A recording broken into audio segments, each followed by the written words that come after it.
Hi friends, ഞാൻ ഗീതാഞ്ജലി. കുളിയൊക്കെ കഴിഞ്ഞ് ചുമ്മാ ഇരുന്നപ്പോൾ നമുക്ക് എന്തെങ്കിലും ഒരു ആർട്ട് വർക്ക്, ഒരു പ്രൊഡക്റ്റീവായിട്ട് എന്തെങ്കിലും ചെയ്താലോ എന്ന് വിചാരിച്ച് അങ്ങനെ വീടൊക്കെ തപ്പി നോക്കിയപ്പോൾ നമുക്ക് ഇതേ ഒരു ബോക്സ്, ഒരു പഴയ ബോക്സ് കിട്ടി. അപ്പോൾ അതൊക്കെ തുടച്ച് നല്ല വൃത്തിയാക്കി എടുത്തു. അകത്തും കുറച്ച് സ്പേസും പൊടിയൊക്കെ ഉണ്ടായിരുന്നു, അതൊക്കെ നമ്മൾ തുടച്ച് വൃത്തിയാക്കി എടുത്തു. ഇനി നമുക്ക് ഈ വെള്ള പാർട്ടാണ് വേണ്ടത്. അപ്പോൾ അതിന് വേണ്ടിയിട്ട് അതിൻ്റെ ആ സൈഡൊക്കെ തുറന്ന് എന്നിട്ട് അതിൽ പഴയ തുരുമ്പ് പിടിച്ച കുറേ സ്റ്റാപ്ലർ പിന്നൊക്കെ ഉണ്ടായിരുന്നു, ഗിഫ്റ്റ് കിട്ടിയ ബോക്സല്ലേ. അപ്പോൾ അതൊക്കെ പറിച്ച് കളഞ്ഞ് വൃത്തിയാക്കി എടുത്തു. എന്നിട്ട് നമുക്കതിൻ്റെ 4 സൈഡും കട്ട് ചെയ്ത് കണ്ടോ സ്ക്വയർ പീസായിട്ട്. ഇനി അത് നമുക്ക് ബേസ് കോട്ടായിട്ട് വൈറ്റ്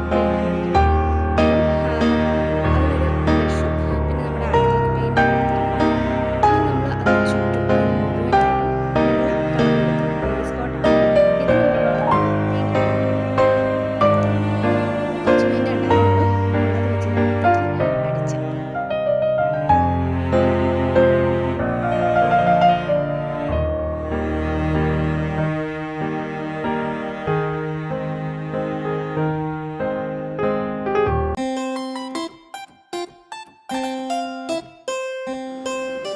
അങ്ങനെ മൊത്തം നമ്മൾ അടിച്ചു കഴിഞ്ഞിട്ട് കണ്ടോ ഒരു മതിലിൽ നമ്മളൊരു ഡിസൈൻ പോലെ നമ്മളത് ഒരു ബ്രൗൺ കളർ വെച്ച് മതിൽ പോലെ നമ്മൾ വരച്ചെടുത്തിരിക്കുകയാണ്. ഒരു ഹണീൻ്റെ കൂട് പോലെയൊക്കെ തോന്നും നമുക്ക്.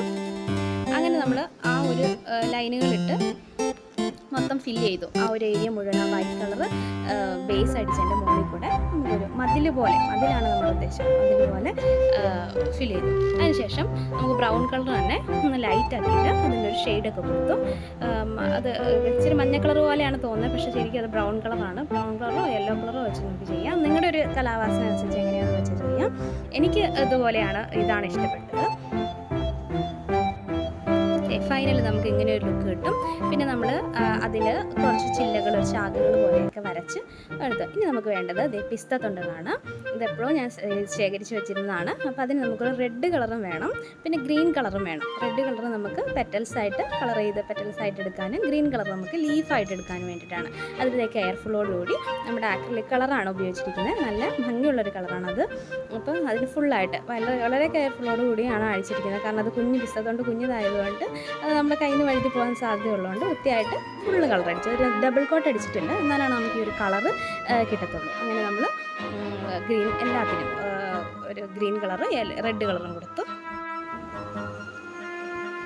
അത് കഴിഞ്ഞിട്ട് ഞാനൊരു കുഞ്ഞ് പീസ് കാർഡ്ബോർഡിൻ്റെ നേരത്തെ പീസ് തന്നെ എടുത്തു. എന്നിട്ട് ഒരു റൗണ്ട് ഷേപ്പിൽ കട്ട് ചെയ്തു. കാരണം നമുക്ക് ആ പെറ്റൽസ് ഒട്ടിച്ചു കൊടുക്കാൻ വേണ്ടിയിട്ട് ഒരു ബേസ് വേണം, അല്ലെങ്കിൽ അത് വഴുതി പോകും. എന്നിട്ട് അതിൽ നിറച്ച് റെഡ് കളർ കൊടുത്തു. ഇതിൻ്റെ മുകളിലാണ് നമ്മളിനി ആ പെറ്റൽസ് ഒട്ടിച്ച് വെക്കാൻ പോകുന്നത്. ഫെവിക്വിക്കാണ് ഞാനതിന് ഉപയോഗിച്ചിരിക്കുന്നത്. ഫെവിക്വിക്ക് അല്ല, ഫെവിക്കോളാണ് ഞാനതിൽ ഉപയോഗിച്ചിരിക്കുന്നത്. നമ്മളത് സെൻറ്ററിൽ വെച്ച് ഇനി ഓരോരോ പെറ്റൽസായിട്ട് നമ്മളതിന് ഒട്ടിച്ചു കൊടുക്കണം. അതായത് പൂവായിട്ട് എടുക്കാനുള്ള നമുക്ക് വേണ്ടത്. അപ്പം അതിൽ പെറ്റൽസ് വളരെ ശ്രദ്ധയോടെ, കാരണം അത് വീണ് പോകാൻ ചാൻസ് ഉണ്ട്.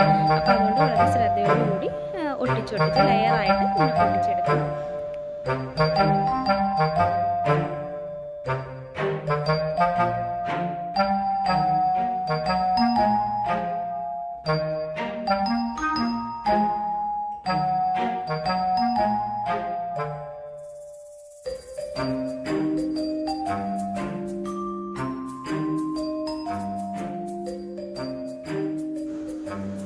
ഫൈനൽ നമുക്ക് ഇങ്ങനെയൊരു ലുക്കാണ് കിട്ടുക. അതേ നമ്മൾ ഉണ്ടാക്കിയ കുഞ്ഞു പൂവിനെ കണ്ടോ, 3 കുഞ്ഞു പൂക്കളാണ് നമ്മൾ ഉണ്ടാക്കിയിരിക്കുന്നത്.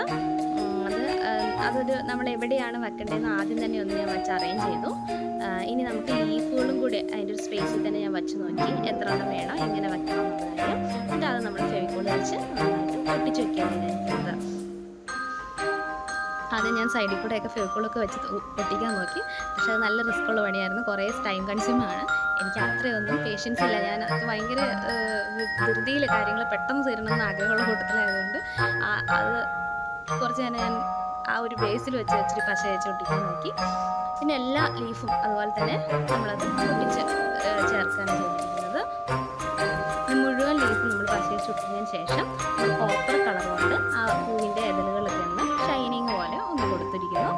അങ്ങനെ നമ്മുടെ പ്രൊഡക്റ്റ് റെഡിയായി. ഇനി നമുക്കിതൊരു ഫോട്ടോ ഫ്രെയിം ആയിട്ടോ അല്ലെങ്കിൽ നമ്മൾ വാളിൽ ഡെക്കറേറ്റ് ചെയ്യാനൊക്കെ ഉപയോഗിക്കാം.